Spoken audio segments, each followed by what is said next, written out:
Preview. Preview.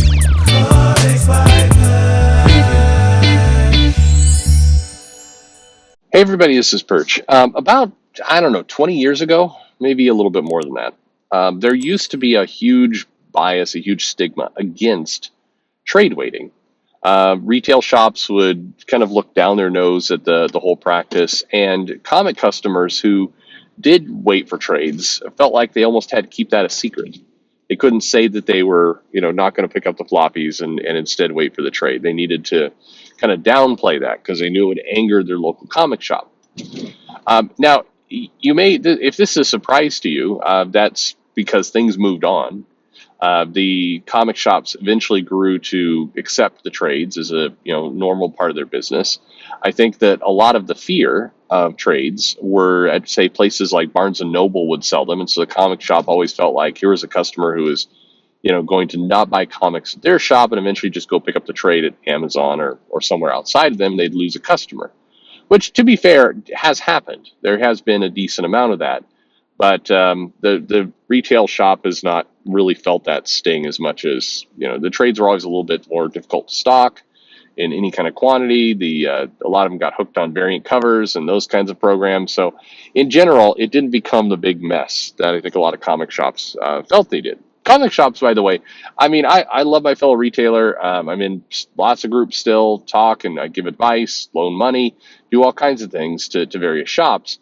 But there is a funny habit that shops have of believing that the sky is falling for everything. Any change equals this is the death of our business. Particularly like well, not so much Hibbs, but the owner of Mile High. Jesus Christ, everything. The guy is a pain in the ass. It is. DC is going to put out stuff with digital. This is going to kill comic shops as we know it. Oh, DC is going to move to a different distributor. This is going to kill comic shops as we know it. Oh, the comic publishers are putting more emphasis on trades. This is going to kill comic shops we know. Every single time, it's going to kill comic shops we know it. Guy's been saying that for 15 years. Shut up already. Like nobody is listening to you. It's annoying.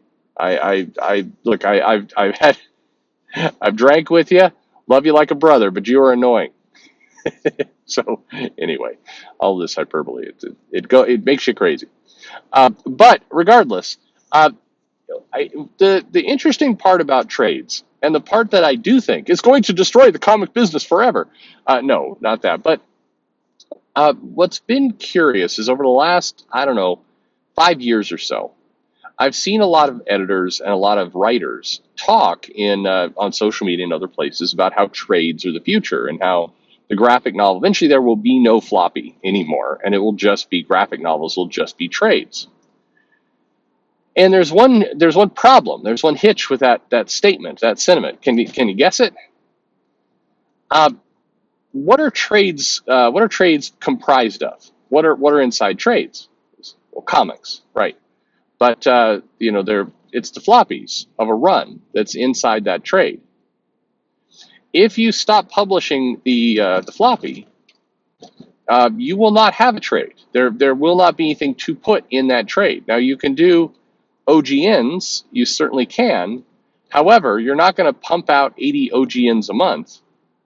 You're not going to suddenly increase your output. You're, in many cases, barely able to get 20 pages out a month. Now you're going to say you're going to do 48 to 64 pages a month. That's not going to happen. It takes long. Even I Am Not Starfire took like a year and a half to put together. I mean, and that was anyway. Same thing. Like Nubia, real one, took over a year to put together. You're not going to suddenly get graphic novels shooting out at the rate that you think. And so if you kill off the floppy, what's going in the trade? They're nothing. There won't be trades. So now you're relying only on graphic novels. You struggle to get those out quickly. And the other problem is your reader base, new and old, by the way, are kind of built on sequential storytelling. They're built on cliffhangers and other things. If you're going to put out one graphic novel a year, you're not going to have that same kind of impact. Now, the argument I've seen from Marvel is kind of twofold. They go, well, look at manga; it's selling really well in trade. It's like, yeah, dummy, but it didn't start as a trade. It came out, weekly or biweekly in a lot of cases, and then they collected it. That's what Viz has done. That's a little thing you find when you go into Barnes and Noble and you grab that little, volume My Hero Academia. You're picking up several months worth of comics. That's what's in there. Just because you don't have, the Jump app, or just because you haven't been paying attention week by week, doesn't mean it didn't come out that way. So I'm not even joking. I explained this to a creator, like, I never knew that. It's like, what? How? I go, when you open up the book, they've got the chapters in there. They show the different kind of covers sometimes with the splash images. Like, well, I thought that was just for, creative narration. I'm like, oh my God, you idiot. Anyway, um, that's a big problem. Uh, so, or the other example that a lot of people point to is Netflix. It's like, well, Netflix gives you everything at once. Yeah, but they still film it in episodes. And also, it remains to be seen if the drop everything on the same day model is a good one. Right now, Disney Plus is making a lot of inroads by putting the episodes out, week by week. Even The Boys and Invincible did the same thing. This is how they're used to putting things out, and this is how people generally like to consume them. I think Netflix is an abnormality. And by the way, you're making comic books, not Netflix anyway, so it's not even the same. And there's enough evidence to suggest that people show up to Netflix and they buy those, or not they buy, but they binge things, and and then they go on to the next thing they missed, and they binge that. And so they're still trying to fill up kind of their rate, but after they get 4 or 5 months in, they start watching a lot less Netflix because there's just nothing there. Now, Netflix has a kind of all-you-can-eat subscription model, so it's okay if somebody never turns on Netflix for a month. If nobody watches a single piece of content, it's not going to impact their bottom line because they're paying anyway. With comics, unless you have them in Marvel Unlimited, and maybe that's what people think the future is. If you don't put anything out that they read or they consume, they don't give you money. That's how that model works. There's a big gap in business understanding here that I think can cause some real problems if you don't get a grip on it relatively quickly. So that's kind of this model. It's weird to me to see trades become this kind of hailed as the savior of the business. That if we just move to trades, everything will be fine. It will fix all the problems. We'll start to make lots of money like Netflix. And there's just no evidence that's the case. In fact, there's plenty of evidence that isn't how it worked at all. And you would threaten to kind of capsize the whole thing.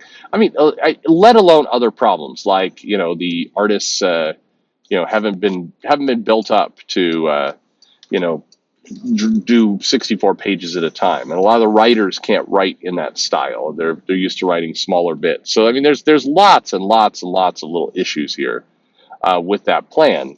You're talking about a fundamental change to the business that without prep and plan and everything else would cause some real issues.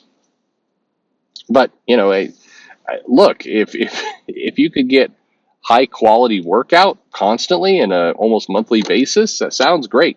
It's just nothing in comics is set up to support that the way it is today.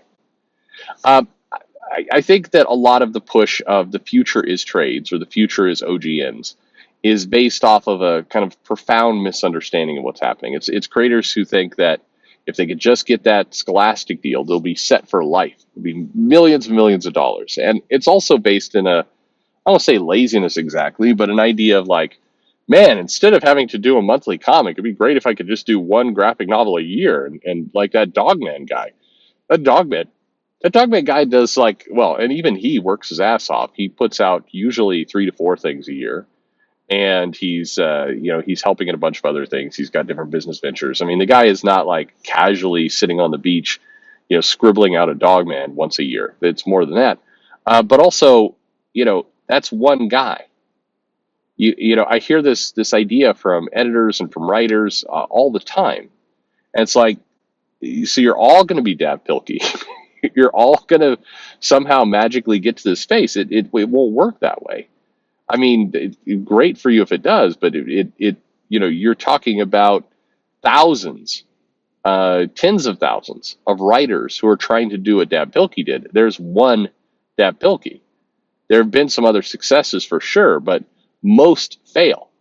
That's kind of the dirty secret of the YA market of graphic novels, is if you go into a bookstore, and please don't be the idiot who puts in the comments like, I didn't know Barnes and Noble still existed. Yes, you do. It's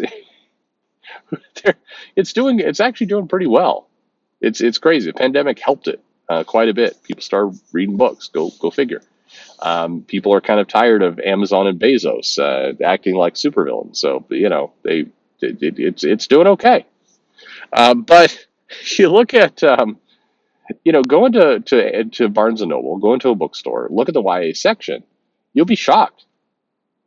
There's thousands of books there, and most aren't selling. They're just sitting there gathering dust. So that is not the promised land. That's one output that can work out really well for a very small amount of people. And comics are you have a different model. How about you make the model you have work instead of saying immediately I'm going to jump to something else? I don't know. Anyway, let me know your thoughts. Are you somebody who trade weights? Are you somebody who had to hide that from a comic shop? Let me know in the comments below. Like and subscribe, of course, and thanks for listening.